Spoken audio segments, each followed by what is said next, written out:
Today I'm reviewing one of our many trumpets for sale at Clearwater that I played around on for a little bit and went, oh, this resembles my personal professional trumpet in this, and that way. And then I looked it up and realized it was a step-up student model.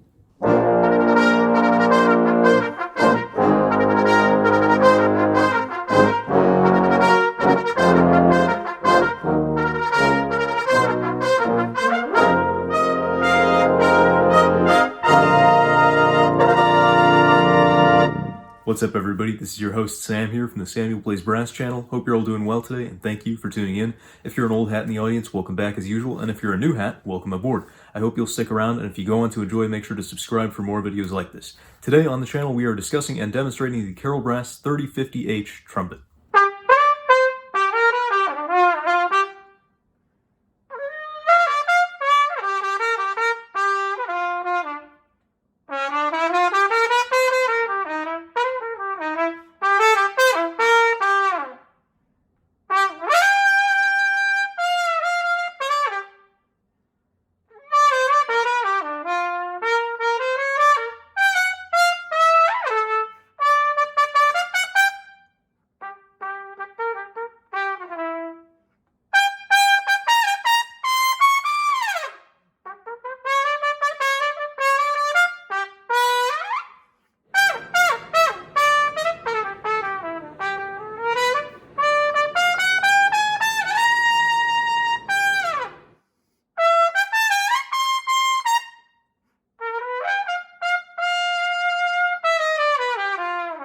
CarolBrass is an up-and-coming manufacturer based in Taiwan that is responsible for some very high-quality brass instruments for fairly affordable budgets, relatively speaking. This is the reputation they've been building up over the years, and at this point, it's a fairly strong one. You can visit CarolBrass.com, or the link in the description, to be taken to their website to learn more about their mission statement or this particular horn. For now, I'll turn it over to the Sam over in the shop to explain some of the features of the 3050H. Thank you, Studio Sam. This is Shop Sam reporting live from Clearwater Music, where we're going to be taking a closer look at the CarolBrass CTR 3050H. So, features of note. On the mouthpiece receiver, quite a nice looking receiver by the way, we've got the CarolBrass logo engraved. The lead pipe is made of gold brass, which is a slightly different material from the yellow brass you see elsewhere. You might actually be able to tell if I hold it a little closer. The yellow brass is a little bit more yellow in color, understandably. And then the gold brass, I don't know if it's more gold, but it almost has a pinkish or orangish hue to it. And that just means this lead pipe has a little bit of extra copper content compared to the rest of the instrument. Rather than, let's say, 70% copper and 30% zinc, we're talking 80 or 85% copper. This increased copper content gives the lead pipe a little bit more durability and corrosion resistance, which is perfect for students who maybe aren't particularly adept at consistently cleaning their horns. But it can also help with tonal quality as well, although ideally you'd want gold brass elsewhere on the instrument, maybe the bell, in order to really take full advantage of the tonal benefits. In any case, moving on, the tuning slide has a special wide radius bend. It's a little bit more rounded than most tuning slides you'll see, and that yields a little bit of a freer playing experience. The slots on the instrument are not quite so firm, and you can kind of bend them to your liking a little bit more, which is something I prefer out of a horn. Over at the valve block, we have standard Monel coated pistons, as we would expect with most things in this industry, but Carol valve blocks are really superb. Even custom makers have begun importing them because of their speed and durability. We've also got a fixed thumb saddle for first slide tuning, and an adjustable ring for third slide tuning. And I really like the knurling on this screw and the third valve stop screw underneath. It's very precise and looks nice on the instrument. And the bell has stamped on it the CarolBrass logo and CTR-3050H-YSS. Anyway, that'll be all from the shop. Back to you, Studio Sam. Thanks, Shop Sam. I'll provide a couple additional notes here. First of all, the bore of this instrument measured at the valve section is a standard 460.460 inches or 11.70 millimeters. The bell flare is best expressed in millimeters. It's 123 millimeters in diameter rather than the imperial measure of 4.843 inches. Rather oddly specific sounding if you're not familiar with the millimeter measurement. It's again made of yellow brass, which is nothing surprising for student or intermediate models. And the H in the model number 3050H actually refers to the tuning slide of all things. It's a standard tuning setup, whereas the L, like the 5060L I reviewed a while ago, link up in the card, is a reverse tuning slide. I don't know why H is for conventional and L is for reverse, but in any case, that is how we differentiate the two that CarolBrass offers. So let's talk about how this trumpet plays, right? Firstly, a comparative note. I've played many trumpets in my time, especially as a repair tech, and what I will say is that trumpets that are on the heavier side or have heavier duty bracing or are more squared off in the way the tubing is bent tend to feel a little bit notchy, I would say, in the upper register. When you're playing up there, each note has a specific sort of level that you're on. It's kind of like climbing monkey bars. Here's a C, here's a C sharp, here's a D, and so on. Now, that's fine for most players, most people get around that easily, but as someone who's played a Yamaha 8310Z, designed for famed jazz legend Bobby Shew, for about 7 years now, I'm picky when it comes to trumpets. This trumpet, the 3050H, has very little notching in the upper register. It is a very fluid feeling all the way up to double C. Yes, I tested all those notes.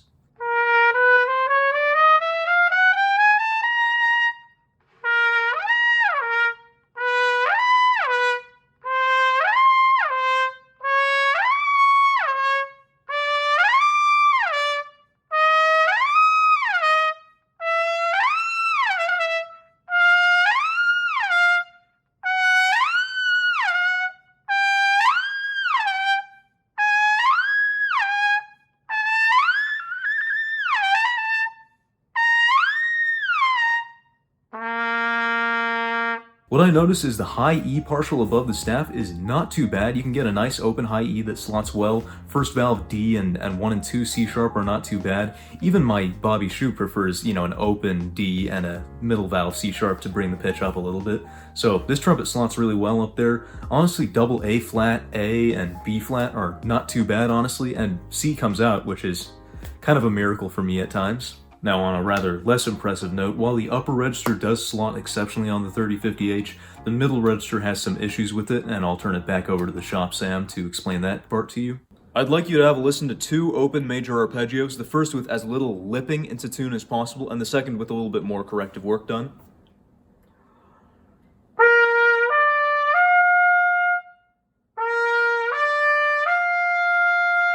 There's a rather pronounced difference between those two tests. The E partial in the staff on this horn does sit a little bit flat, seemingly unlike that upper register one, which is interesting. And high G just sitting atop the staff is quite sharp. I have to pull it down quite a ways, much more so than I would have to do on something like my Yamaha Bobby Shew.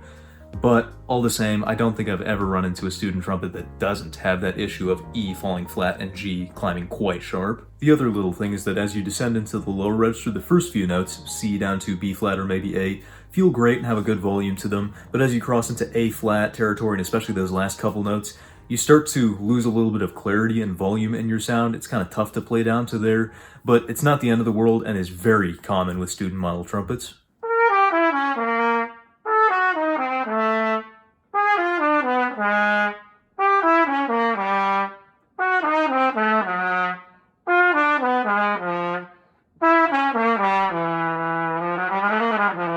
Overall though, what I really like about the 3050H is that it's not too firm in its slotting. There's a lot of wiggle room and you can really bend notes to your liking without losing the characteristic sound of the instrument. So even some of the troublesome intonation is really no problem to fix in context.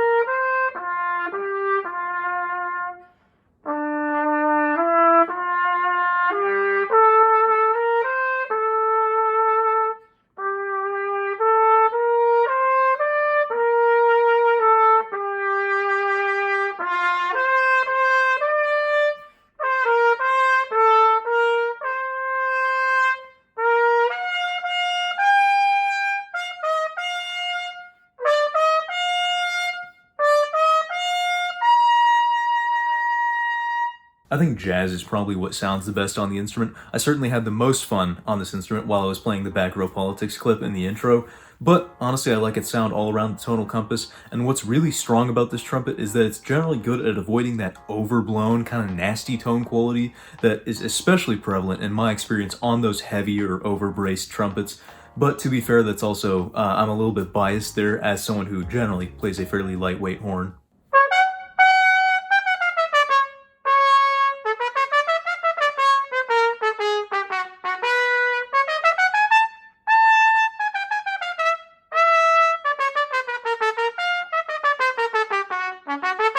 Out of the few I've tried, I've never disliked a CarolBrass instrument, and a lot of people have a lot of really great things to say about them, but this one fooled me, because like I said, I was comparing it to my Yamaha Bobby Shew, putting it through its paces, going, oh, it's close to as good here, or maybe this needs a little work, but it's really quite up there.